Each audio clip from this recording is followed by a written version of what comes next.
राधे राधे बच्चों, राधे राधे। बोलो श्री कृष्ण भगवान की जय। श्री मद भागवत सार की जय। 522 दूसरे जन्म की तैयारी मनुष्य इस जन्म में करता है। 523 पशु पक्षियों का अनादर मत करो, इनमें भी वही ब्रह्मा है। 424 बाल अवस्था से ही जिसे भक्ति का रंग लगे तो समझना कि वह उनका अंतिम जन्म है। प्रत्येक वस्तु में भगवान की प्रतीत होने लगे तो मानना कि उसका अंतिम जन्म है। 425 ज्ञान दूसरों को उपदेश देने मात्र के लिए नहीं, वह ईश्वर की आराधना करने के लिए है। ज्ञान के द्वारा मुक्ति के उपाय का यत्न करो। 526 ज्ञान भोग के लिए नहीं, भगवान के लिए है। 527 वाणी और पानी का दुरुपयोग करने वाला अपराधी है, अंत में उसे वाणी दगा देती है। 428 जीव को काम करने हैं, बोलना और खाना, अंत जीव पर विशेष संयम रखना चाहिए। 529 बेर एवं वासना से नया प्रबंध उत्पन्न होता है, वह उससे भी जन्म लेना पड़ता है। विवेकशील को चाहिए बेर व वासना से दूर रहे। 530 अपने मन को तुम्हें काबू में रख सकते हो। 531 स्वाद लिए बिना शरीर को पोषण देने वाला भोजन करो। 532 पृथ्वी पर नजर डालते हुए चलो, कोई जीव न मर जाए। 533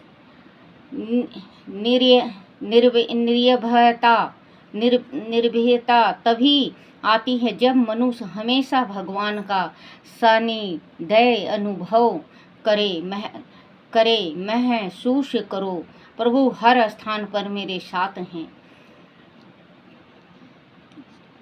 534 उपदेश लेने के लिए दिन नर्म बनो। 535 बोल ऐसे बोलिए कि सबका कल्याण हो, सबको सुनने में प्रिय लगे। 536 झूठ बोलने पर उपवास करो, पाप हो जाए उस दिन खूब जप करो। 537 मन शुद्धि के लिए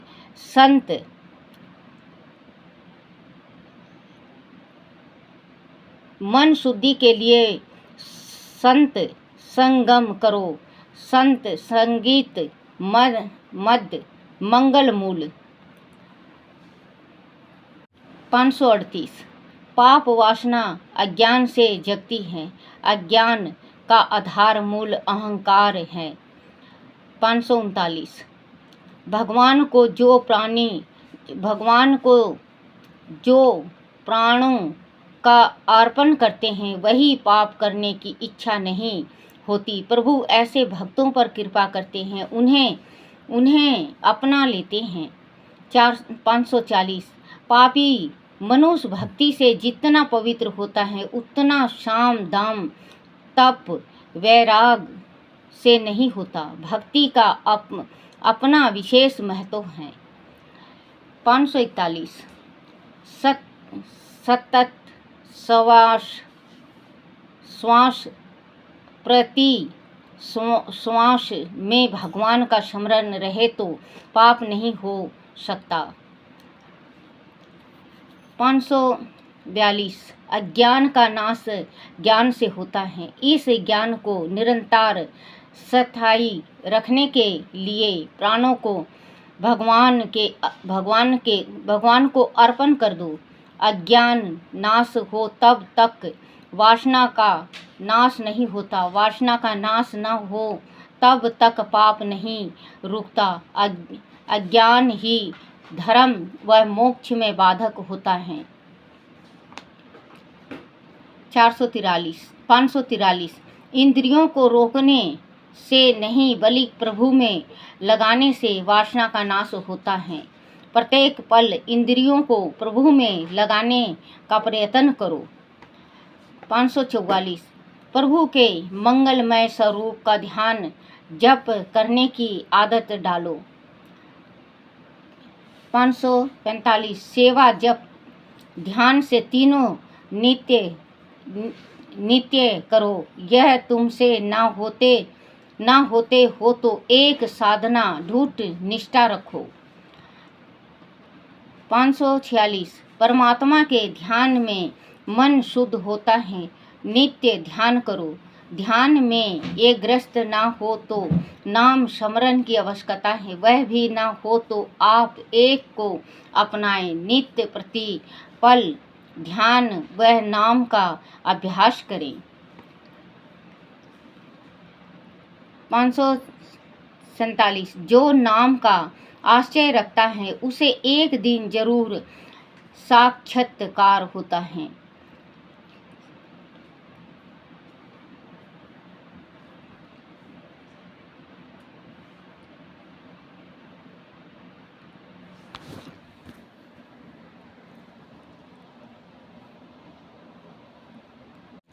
बोलो श्री कृष्ण भगवान की जय हो। बच्चों, हरिवंश, ये हरिवंश पुराण है। हरिवंश पुराण को जो सुनता है या दूसरों को सुनाता है या पढ़ता है या शेयर करता है उसकी हर एक मनोकामना पूर्ण होती है। आप ज़रूर सुना करो और अगर आपके पास हो तो आप पढ़ो या कोई भी अगर आप को सुनाता है तो आप दिल से और आत्मा से परमात्मा का नाम लेके सुनो, आपकी इच्छा जरूर पूर्ण होगी। बोलो शिव शंकर भगवान की जय। बोलो विष्णु भगवान की जय हो। हरिवंश पुराण में मैं भू मनु का वंश वेशम पायन जी बोले, अयोनिजा सृष्टि के बाद आपवा नामक प्रजापति ने सत्य रूपा नामक स्त्री को पत्नी के रूप में ग्रहण किया। आपवा की महिमा से सत्य रूपा अनेक रूप धारण करने वाली हुई, इसीलिए उसका नाम सत्यरूपा अर्थात 100 रूप वाली हुआ। उस सत्यरूपा ने 1000 वर्ष तक कठोर तप किया। तब संतान उत्पत्ति की इच्छा से वह अपने पति के पास लौटी।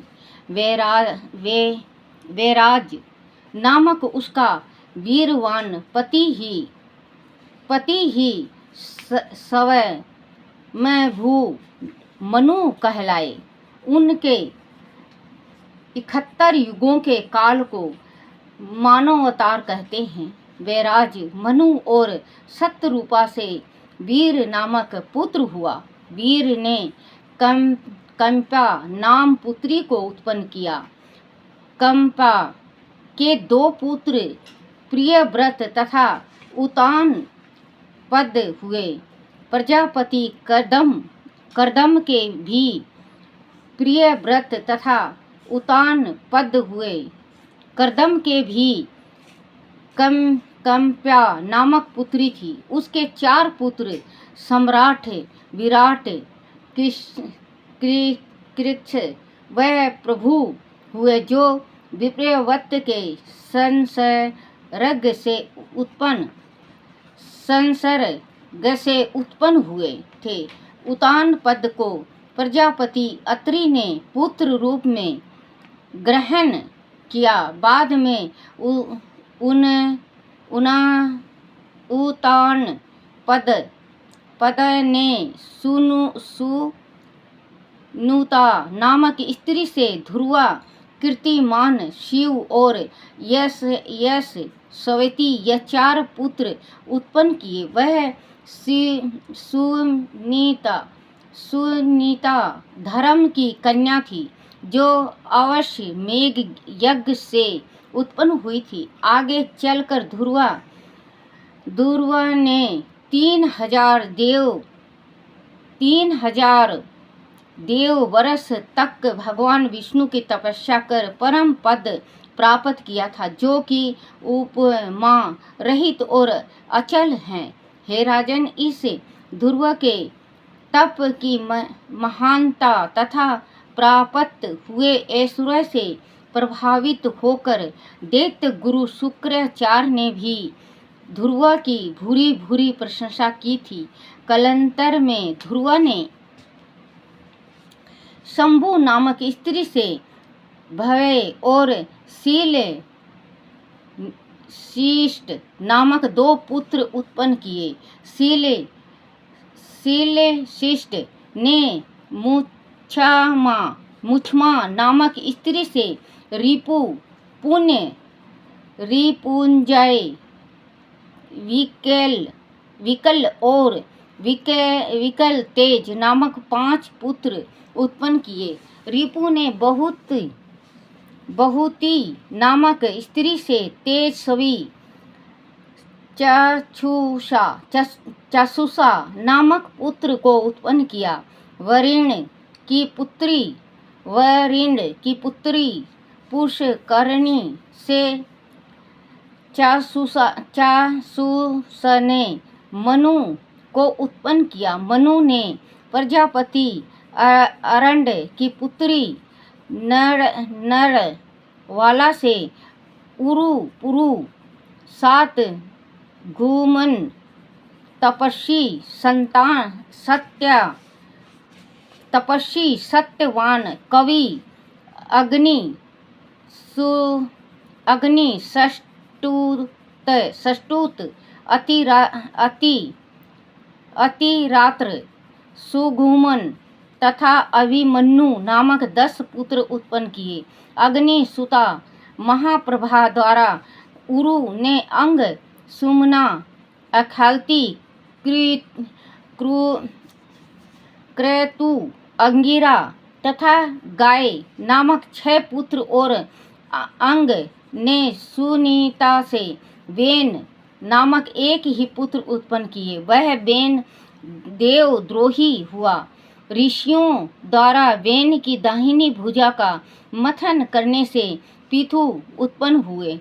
बेन पुत्र पिथु के जन्म पर ऋषियों ने भविष्यवाणी की थी कि पिथु उत्तम प्रजापालक, यशस्वी, तेजस्वी और महापराक्रमी राजा होगा तथा प्रजा उनके राज में अत्यंत प्रसन्न व संतुष्ट रहेगी। पिथु वंश।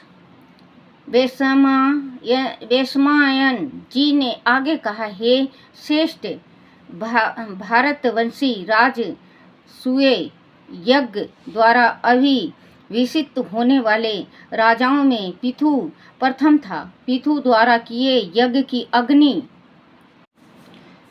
से सुत वह मगध जातियां उत्पन्न हुई। प्रजा के कल्याण के लिए उन्हीं राजा पिथु ने देवताओं, दानों, ऋषियों, पितरों, गंधर्वों, अप्सराओं, सर्पों, वृक्षों, लताओं तथा पर्वत आदि के साथ मिलकर पृथ्वी का दोहन किया। इस प्रकार दुहे जाने पर पृथ्वी ने उनको अन्न आदि औषधियाँ तथा खनिज संपदा रूपी पदार्थ दूध रूप में दिए। बाद में पिथु से अंतर्धि तथा वालित नामक 2 पुत्र दिए। अंतर्धि ने शिखंडी नाम की स्त्री से विवाह कर हविधान नामक पुत्र पैदा किए। हविधान ने अग्नि की पुत्री धीषण द्वारा प्राचीन ब्याही शुक्ला, कृष्ण, ब्रज, गाय तथा अंजिन नाम के 6 पुत्र पैदा किए। प्राचीन वाही अपनी पिता से भी महान हुए। उन्होंने प्रजा की हर प्रकार से वृद्धि की। उन्हीं के शासन काल में कुशों को पूर्व की ओर अग्रभाग करके रखे जाने की परंपरा का श्री गणेश हुआ। प्राचीन बरही ने तप करने के पश्चात समुद्र की पुत्री सर्वण से विवाह किया। सर्वणा से उत्पन्न 10 पुत्र विष्णु तथा भगवान पुराण में 100 का उल्लेखन है, कई हजार भी कहे गए हैं। उत्पन्न किए गुण वह रूप में समान होने के कारण वह रूपों में समान होने के कारण वह सभी एक ही नाम वाले हुए। धनु विद्या में निपुण वह सभी प्रचेता कहलाए।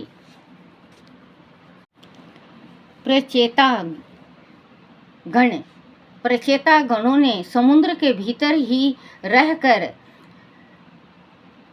10,000 वर्ष तक तप किया। वैशम्पायन जी ने आगे कहा, हे राजन, प्रचेताओं के तप में संलग्न हो जाने से पृथ्वी राजा से हीन हो गई।